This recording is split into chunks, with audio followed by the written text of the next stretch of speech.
Hello, everyone. Thank you so much for being here and for coming on this really lovely spring evening.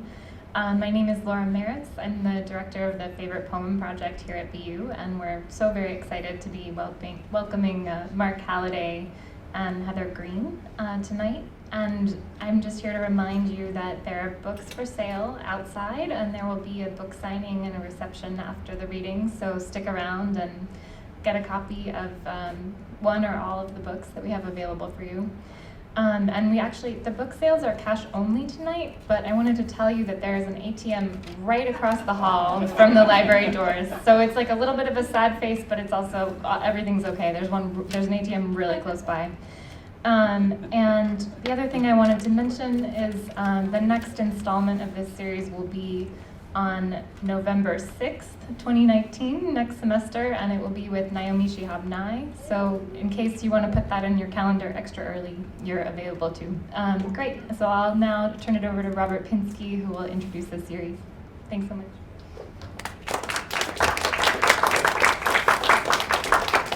Hi, welcome from the Boston University Masters in Fine Arts program in writing. And it's my traditional job to explain what this occasion is. When Fred Levin and Nancy Livingston, through the Shenson Foundation, endowed this series, they made the subtitle of the Robert Lowell Memorial Poetry Reading Series. The subtitle is In the Spirit of Room 222. Room 222 at 236 Bay State Road is where Robert Lowell at Boston University taught a creative writing class in which the students included Anne Sexton, George Starbuck, and Sylvia Plath. The spirit of the room is that though Lowell was on the payroll and the other three were students, they were artists together. The academic pecking order of the lecturer, the assistant lecturer, the provisional acting lecturer, the somewhat assistant professor, the unassistant professor, all of the gradations were irrelevant. They were artists working together, welcomed by and contributing to an academic environment. So with the donors, we arranged this series in which the distinguished visiting poet this evening, I'm really proud to say, Mark Halliday, will be introduced by a recent alum of the BU writing program. Tonight, again, it's Heather Green.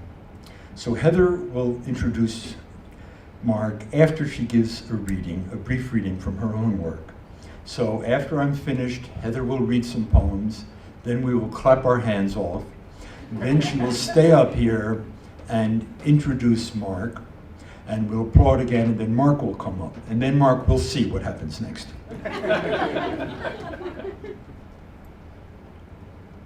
I'll say a little bit about Heather Green.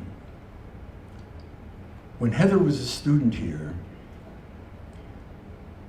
amongst that small group of students, she was the one whose work was probably the most daring and wild and experimental.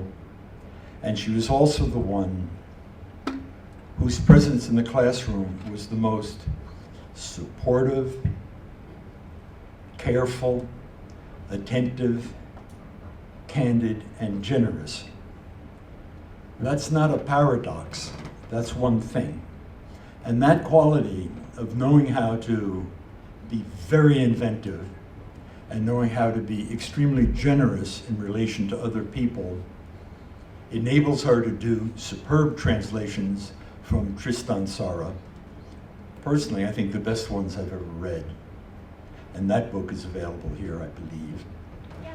And in her book of poems, that we'll see within a year or two, that same double quality of great humaneness and great willingness to be a bit daft, both are there. A pleasure to introduce Heather Green.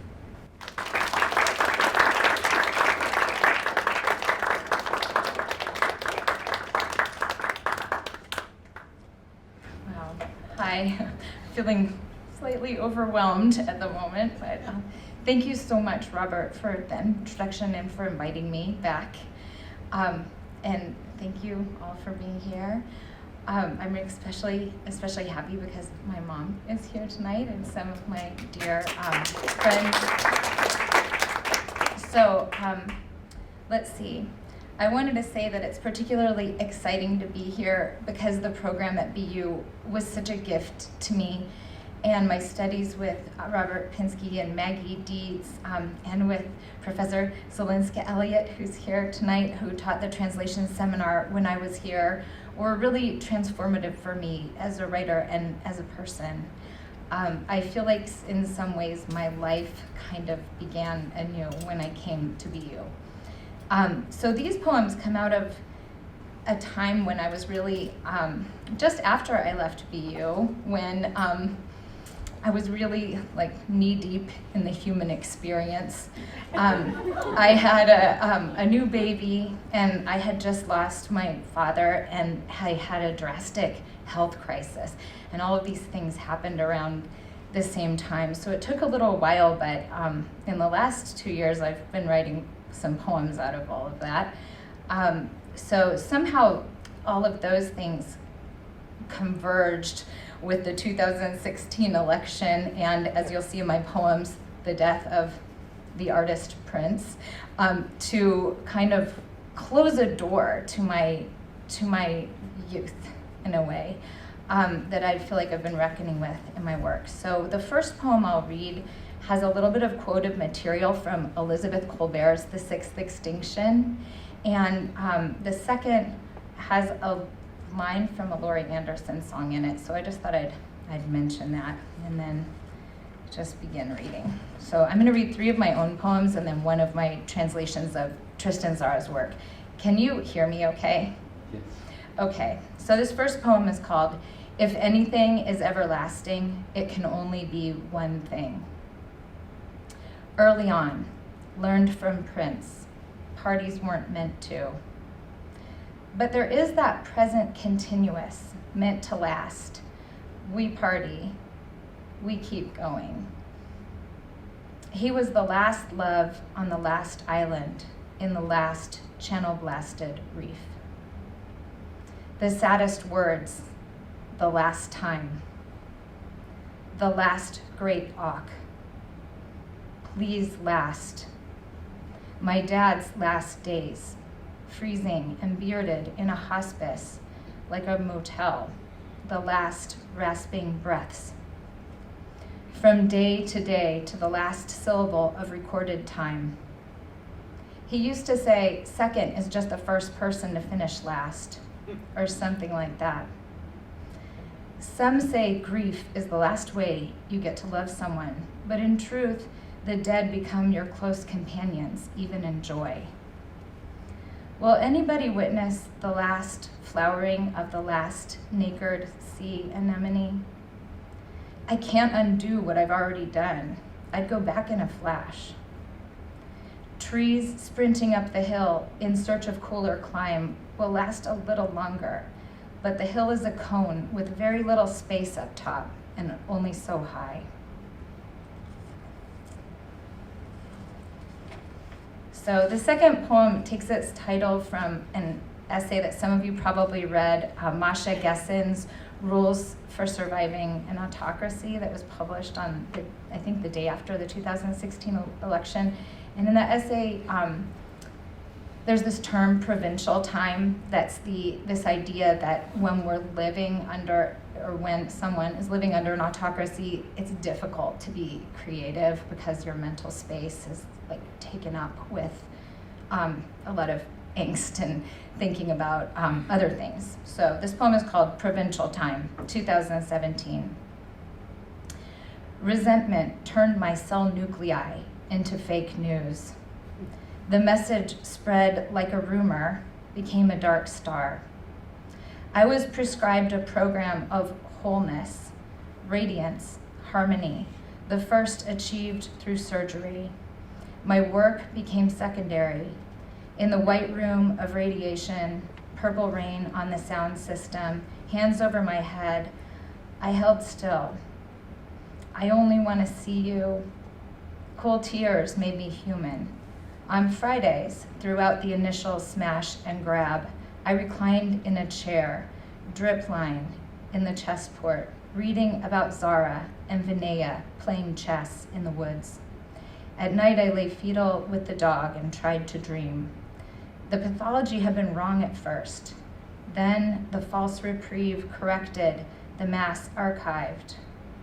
I'm almost re-alive. But just before all this, Prince died, and the next night, Jory Graham arrived with her foxes, her bots, her Paris Uprising 1968, a chaos almost utopian in retrospect. Her exhortation to imagination embodied. Now get thee to a friendship. So this is the last one of my poems that I'll read, and it's called Fable for a Genome, and it has the epigraph after David Ferry, because it was inspired by his translation of the Aeneid, but also his poems that he wrote in response to those translations. So, Fable for a Genome. In the sculpture, Aeneas wore a helmet, held his son's hand, weathered and wild-eyed, but alive. Oh, I'm sorry, I'm just gonna start that over. In the sculpture, Aeneas wore a helmet, held his son's hand, and carried his father, weathered and wild-eyed, but alive, on his back. My father was bearded and wild-eyed before he died. My son was 10 days old and sleeping all the time. And though I do not pray, I knew if only one could live, it should be him. Little belly, little brain, hand curled tight around my finger as I nursed him down to sleep, then drove the unlit road back to the ICU to find my dad now clutching at the family gods and spitting back at the night nurse, and then to me, who can I trust? As I harangued the nurses for more drugs. I could not carry him away. Back and forth I swayed, heart to lung and carrying a charge, and like Aeneas, I made mistakes. He died. A whole library burned down. I saw the myth of my autonomy fade from my own system of belief. Instead, a chemical intelligence was using me, mother, daughter, vehicle, to change and recombine, each body cast aside in time. I had to wash my hands in running water. I changed clothes in the garage beside the washer. I watched everybody sleep. Some carried their fathers on their backs.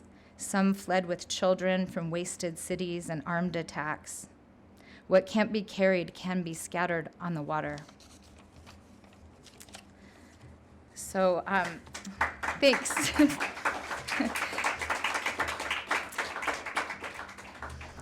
So just switching gears now, I'm going to read one poem from this translation of Tristan Tzara's work, and which I started here in the translation workshop, not this book, but earlier poems of his. But for a long time, I've been a fan of Tristan Tzara's work, and in particular, I've been interested in his post-Dada work, much of which hasn't appeared in English. And I should give the disclaimer that you could say nothing of Tristan Tzara's work is post-Dada, but post-1922 or 1935, when he left the Surrealists, is the period that I've been working on.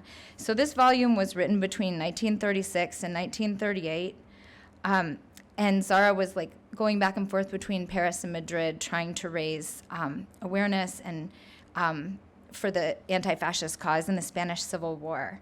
At least one of these poems was even drafted on a safe passage slip, on the back of a slip that he used as a journalist to travel to Madrid. So this is the first poem from the book, called Bare Feet. What is this consciousness that bursts from man to man, prolongs the light of sails where the mobile weather of dreams swells to the tune of lit lanterns? The tile roof, its clenched teeth dance above your head. You walk on locks, and among those crocheted flowers, you find the stitch of beaten earth, but no door opens. No lamp prowls around the shifting salts that the she-wolves of the evening harry with their demands at the bridge's step. The ports are dead. The night is drunk up to the dregs of memories. No one passes through here. eyes of infinite ash, these I know. I count on fingers the beauty of your lashes, the storm palms, the cool water weather resting in my hand. When the shadow discovered the nakedness of your voice inside fairy tale cottages covered in flaking paint, paths of solitude, solitude of the iron grate, cold muzzle where tales chained themselves to the horizon's gold, pushing the designs of man toward cruel corners, there was a rustling, and the sure thing in front of you weighed the harvest of mud and misery. Snares of insomnia. Not a muscle, not a comma, not an insect, nothing but disasters restless in the gulf's mouth, and the vivisection salt on the edge of waking. I sang. I bit the hook of what I know. I rode alongside my doubts. I emptied my pockets. I gambled my years. So, thank you. That's the end of that.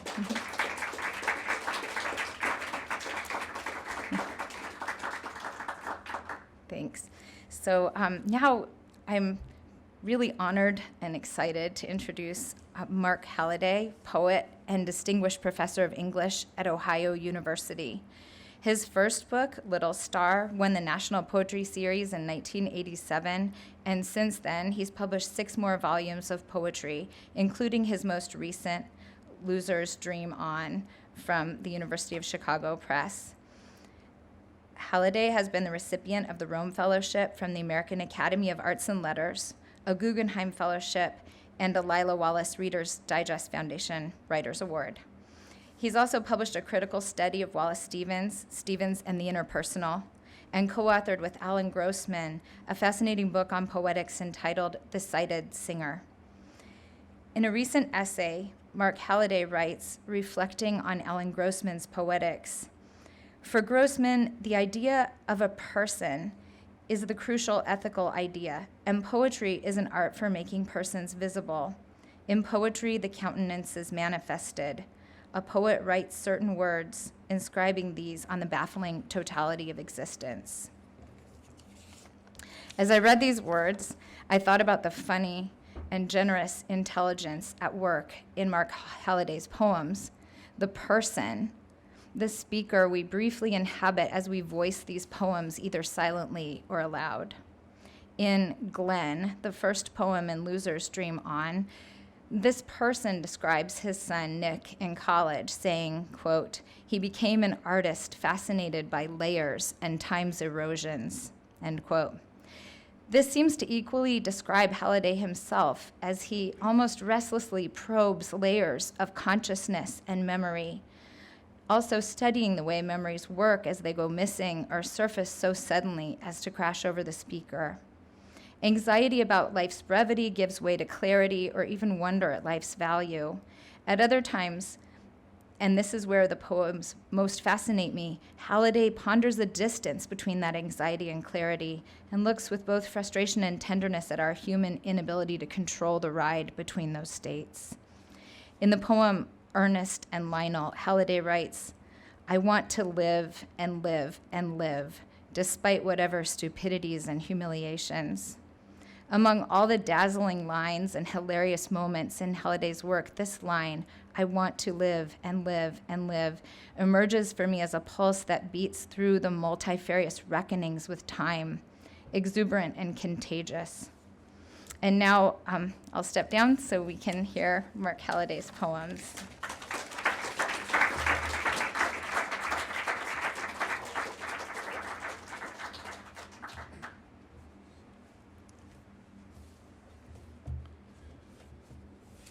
Thank you for that, Heather.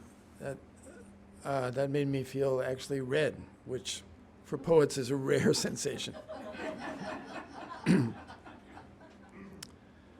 I like you all so much for being here. You're such wonderful people. If there were only 2 or 3 of you, I would be embarrassed. So thank you for coming. Thank you, Robert, for making it possible. I actually feel I'm living in a dream. Do not wake me up. You've seen the jacket, right? So I look kind of like a professional, maybe like a professor. so I can take that off now. I am opposed to the idea that an experience in Europe is automatically more interesting than an experience on this continent. There's some poets who seem to disagree with me on that. Nevertheless, I am going to start with a poem that narrates an experience I had in Paris. Just to make sure you know I've been around. Paris, capital of France.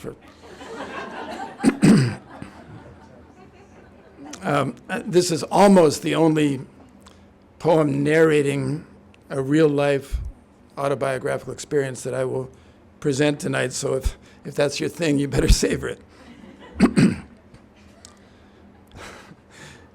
Egg Truck.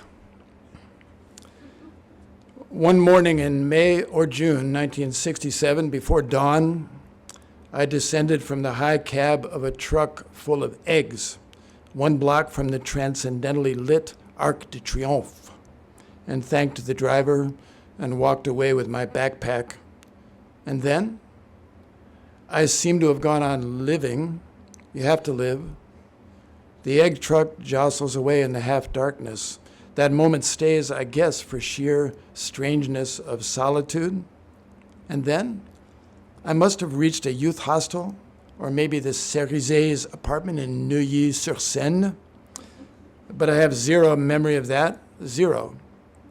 Humans jostle awake and find ourselves riding the egg truck of experience.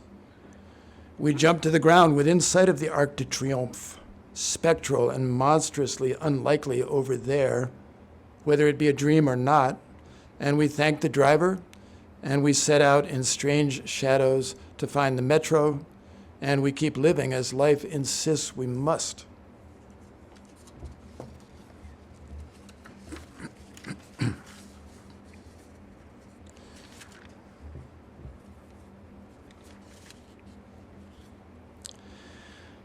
So you're kind of stuck here this evening, at least if you're polite, for another half hour or so. And there probably are interesting things you could be doing elsewhere, but I'd rather you not focus on that especially. But I'm going to read a poem that's kind of about that. I believe the word adesso in Italian means now or right now. A poem called Milano Adesso. They are speaking rapidly in Milan right now, unacceptably far from me, at tables in sunlight, their sunglasses poised adeptly upon their dark hair, their hands inflecting thoughts. They understand themselves to be splendidly alive adesso, and to waste it would be a provincial sort of stupidity, somehow not unrelated to American crudity. So they laugh bright briefly and pivot into the next current in their silver stream of Milanese, in which they take for granted 3 or 7 insights, cultural, political, post-industrial, millennial, digital, toward which I will stumble 3 or 5 years hence, if even then. Light breeze flicks the piazza, causing quick adjustments of handsome, intelligent hair in Milan. Right now, as the conversation pivots like a skier, S-curving through implications of non-stupid passion with irony incorporated, sexual, certainly, though inseparable from books and 50 websites I will never visit. Milan, Milano, Milan adesso si far, I flow on, great Po, great Danube, mighty Rhine, I ripple on, old Seine. In a Kansas of muddled, passive co-optedness though I be, while brightness streams on elsewhere mythically, we shall all, quick soon enough, find the sea. You knew that already, but I just wanted to remind you.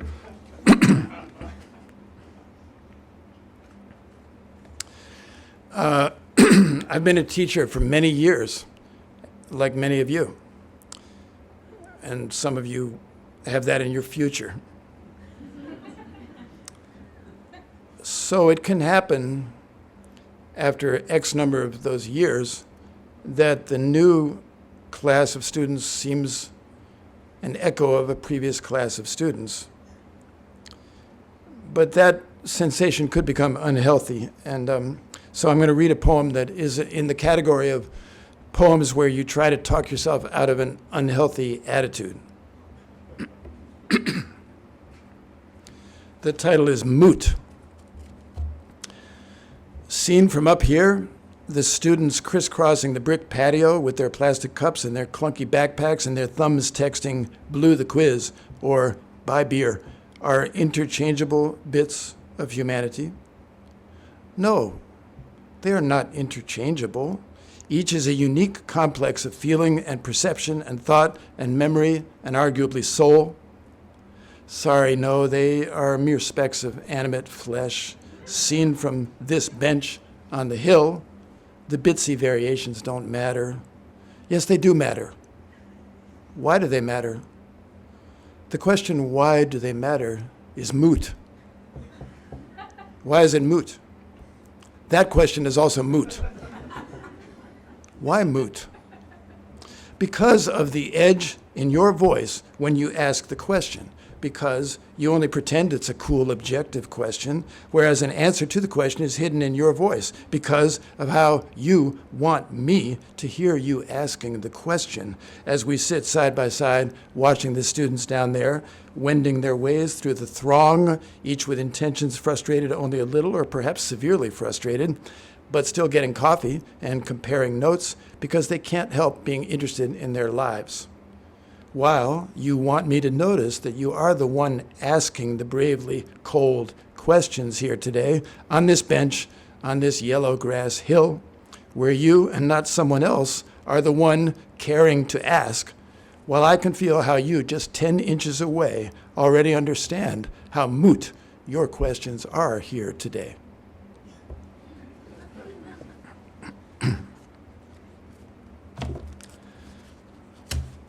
A short poem now, only 5 lines. This goes out to you lovers of rhyme.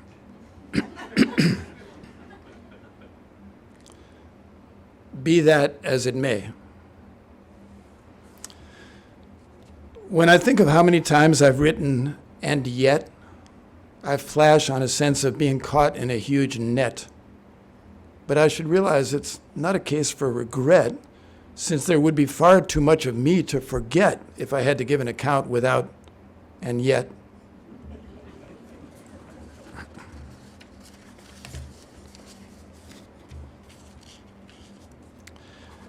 I was telling a group of graduate students this afternoon that I really like having opinions. I love my opinions. My father loved his opinions. I inherited that. It is possible, though, in the case of aesthetic opinions, that one may cherish them while failing to explain them clearly to others. All right, here's a poem called Arbiter of Taste. More rhyme. Arbiter of Taste. When one first read Skoptak and Nankton, oh, how could one ever forget that thrill? No critic has ever explained their magic, and I feel confident that nobody ever will. Skoptak's way with an image and Nankton's ear. What wouldn't I give to be considered even potentially their peer? Meanwhile, at least I'm not an ass like Percy Fitznaughton, who says Skoptak is dated and Nankton may as well be forgotten. One can only pity the reader who fails to revere Skoptak's imagery or Nankton's harmonious ear. Such a blessing it is not to be like Percy, on whom the judgment of time will waste no mercy. Such a blessing it is to be myself indeed, and to feel what I feel, and to express it so knowingly. You can only be impressed that I feel so much when I read. Ah, Skoptak and Nankton, I sigh, and you gaze on me glowingly. You do, right? A few weeks ago, I was at the Associated Writing Programs Conference in Portland, Oregon. I was in a way heartened to gather that the set of graduate students I was talking with this afternoon unanimously did not attend that conference. But I am more spiritually weak than they, and I went. 15,000 writers within 1 square mile, say. It's humiliating, profoundly disturbing, but I keep going back because there might be someone who would say, I love your work. A poem called Carameller's Conference. Desperately, we traveled over thousands of opaque miles to the giant convention center with giant hotels on either side because we were sick of our invisibility. At the airports and on the planes and in the lobbies, we didn't look desperate, only normally anxious or even quite worldly and convivial. But covertly, our hearts trembled with desperation as we were not getting any younger, and each of us contained a special box of special homemade caramels, which might be so delicious to so many tasters if only the tasters would pause and savor, if only they would let a unique flavor be special in their mouths. But meanwhile, we were not getting younger, and our caramels were not getting any fresher, and how terrible would it be to die, or even just to be very old, with a box of untasted special homemade caramels in the deepest pantry of the spirit? It would be terrible, right? Because for one thing, there is no God. Not to mention that a lot of people have underestimated us at many junctures in life, at one juncture after another, ever since 9th grade.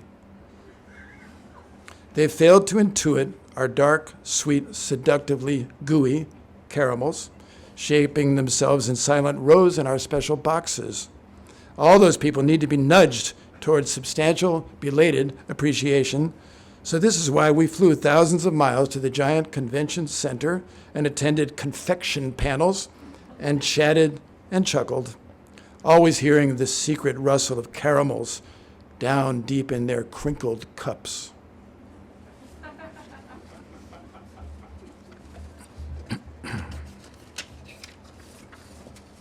So you see, I've had this life of trauma, and I've survived and come here to explain it to you. 15,000 writers in one place. So there's a recipe for depression and a sense that one may not be as original as one thought. So here's a poem about that called All Said. In this poem, I do not mention Bob Dylan. I do mention a singer named Kim Shattuck, whom I rather like. Just an aesthetic preference. All said, all knowny, knowingly known. Obvious, so obvious, it's also obvious. Mutabilitude, mortalitude. Houses of ash, towers of toothpicks and paste, manuscript, manuscrewed manuscripts in your closet. Pulitzer puff pastries staled in the brag box. Spotty sunken ulcers, once very presentable, now wobble toward dementia or a busted hip. Oh, do not condescend, little smarty, for this shall be you. Dozens of lemonade trucks from decades back now entoiled with ferns beside the airport garage.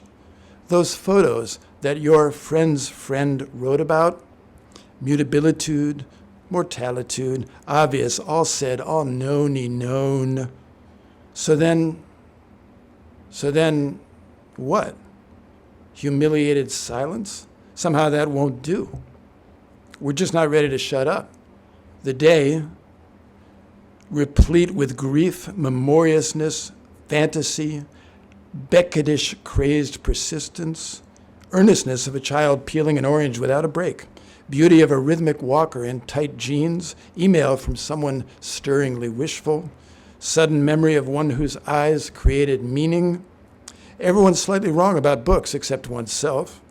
earnestness of progressive believers in change, Republican greed in blatant forms or sly forms, injustice flagrant or subtle in New Orleans, Thailand, Syria, Chicago, Florida, Bangladesh, the next town over, brave optimism of strollers in Washington Square, a quietly serious Korean movie, the comic desperate yowling of Kim Shattuck of the Muffs, all the flick, fly, fine stuff that you care about, a memory of dancing with Marcia to Party Doll. All this demands reply. So we keep trying to confect newish ways to say, yesterday's gone and we'd better live since we're bound to die. Better trite than self-surrenderedly stifled, though that's not quite the credo I ran up my secret flagpole in my decades of Keats and me castle hunger.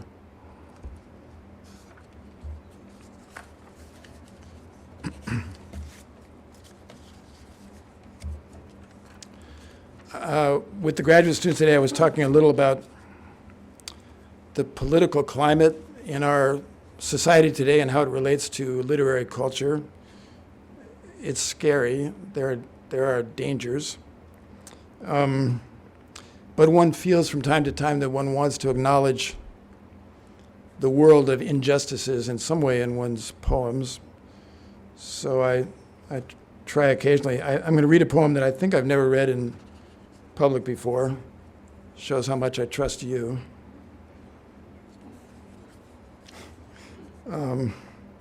Or is it just the 2 glasses of Pinot Noir?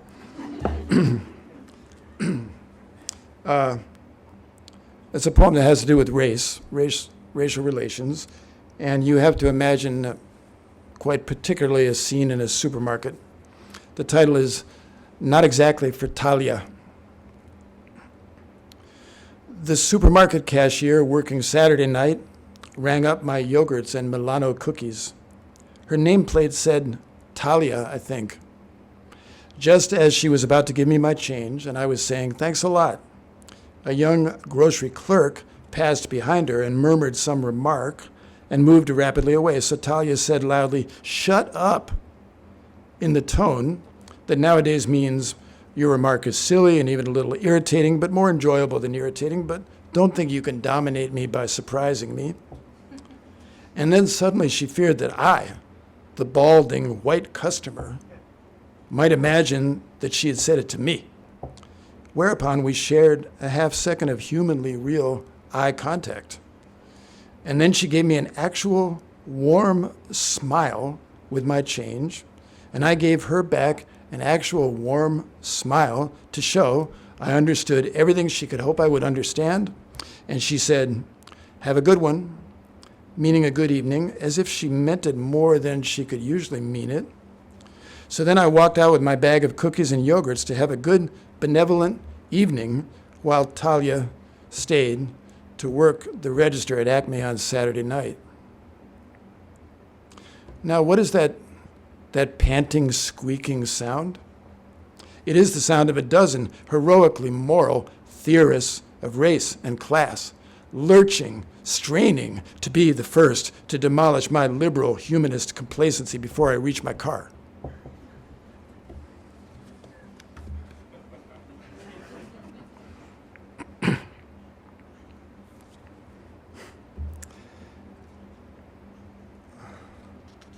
All right, so in the realm of politics and power, it's one thing to have leaders and elected officials who are openly criminal. It's not good, but it's kind of open. And then it's another sort of exasperation to have elected officials who are not so clearly and self-awarely corrupt or criminal. They seem like decent persons, even if they might be participating in harm to others. Okay, this is a monologue. It's not me. And the title is Trade-Offs. The thing these liberals never understand is that politics is always trade-offs. You can't get everything you want, So you make choices. For instance, this whole question about climate change and how it comes from greenhouse gases and burning fossil fuels, I don't say they're wrong about this. I was skeptical 15 years ago, but apparently there's a lot of scientific evidence. All right, so yes, in an ideal world, we would shift over to things like solar and wind power. But China and India and Russia and Brazil and Mexico, by the way, would have to do the same. But here's the thing. There would be a trade-off. For instance, if I started really pushing for this, there would definitely be a trade-off in concrete terms. For instance, I come up for re-election in 3 years. If I were to get all gung-ho about cutting carbon emissions, I would have some major enemies lining up to knock me down. Big oil, big coal, plus all their allies, those guys can hit and hit hard. They can outspend any environmental types 5-1. Do I want to lose and be just some ex-senator who serves on some board of trustees? Whereas if I get reelected, I am in a position to be seriously helpful to some really good people. Not just a few dozen, I'm talking hundreds of good people. I can be seriously instrumental in developing the careers of truly almost 1,000 people who in one way or another count on me to advance certain agendas and certain projects that unquestionably benefit some very good people. Look at these photos on my phone. Those are my nephews, and those are my daughters with their kids. And this is my executive secretary with her family. Her brother managed my campaign upstate. These are all wonderful people. They count on me, and they have people who count on them, wider and wider circles, so to speak. So when I look at any big policy consideration, I have to think in terms of what is the real trade-off?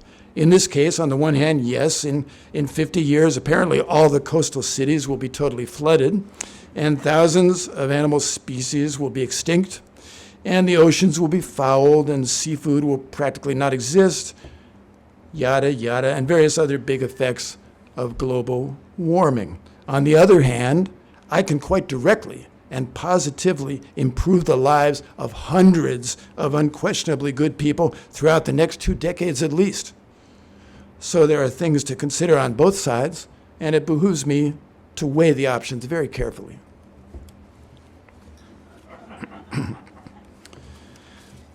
So if you want to contribute to my campaign, I can I can give you the link.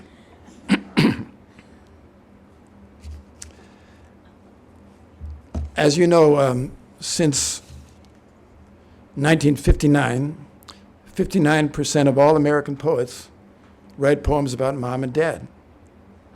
You can look it up. And so I'm going to conclude with 2 poems that have to do with my mother and one that has to do with my father.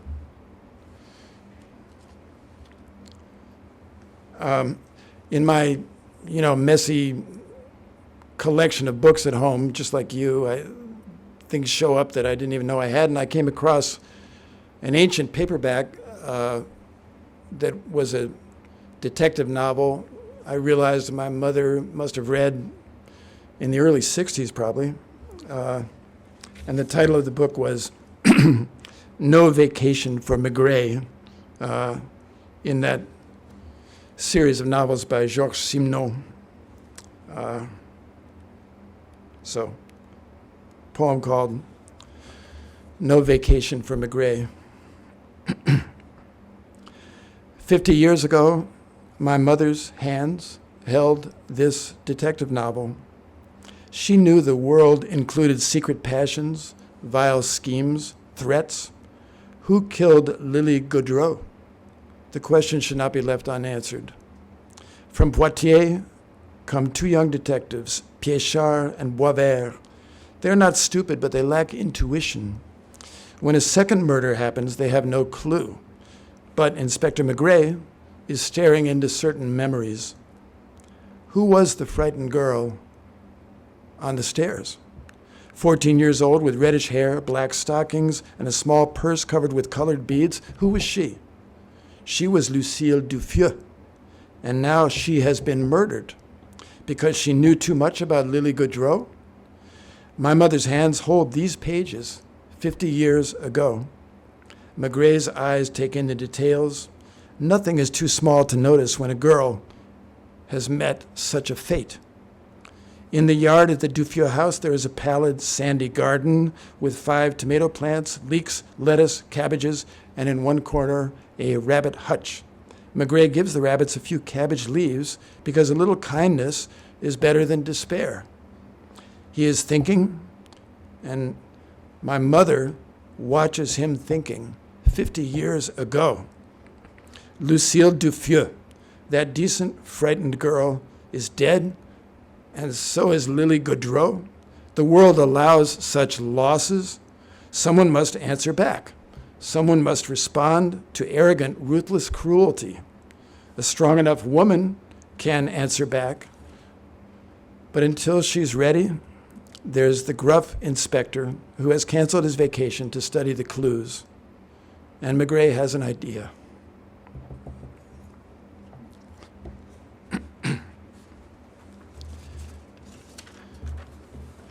My mother died of cancer in 1975. She loved Broadway musicals.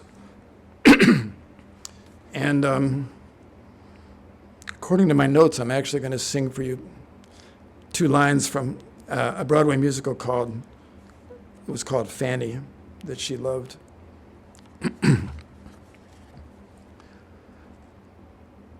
Love is a very light thing.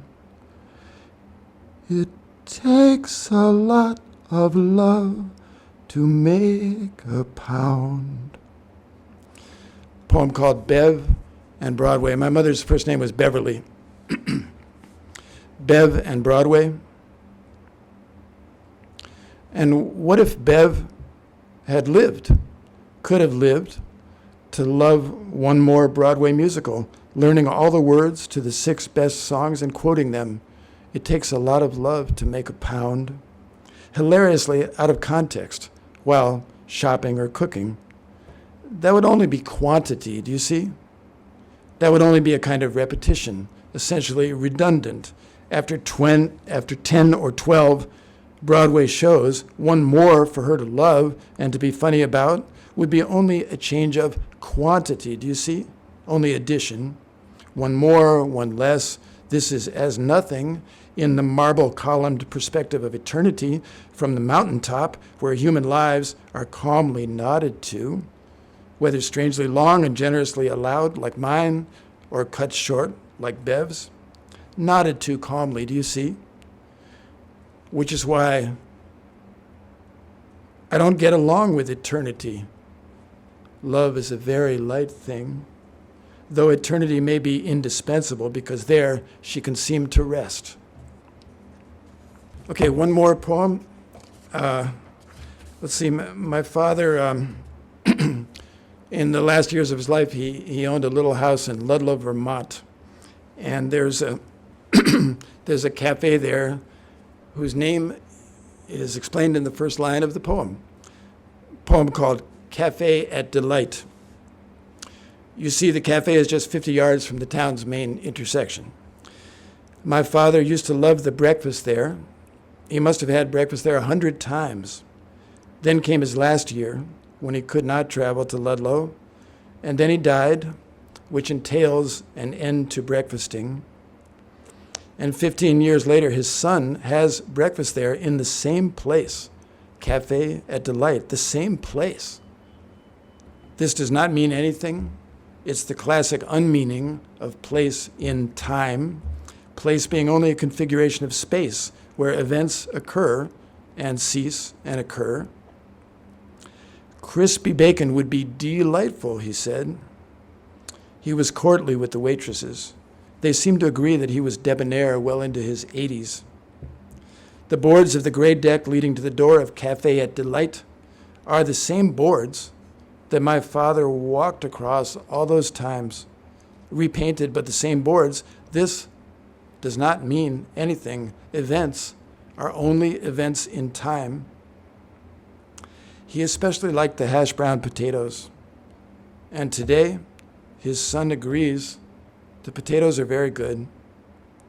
Reader, I care so much more about this than you do. The disparity is dispiriting.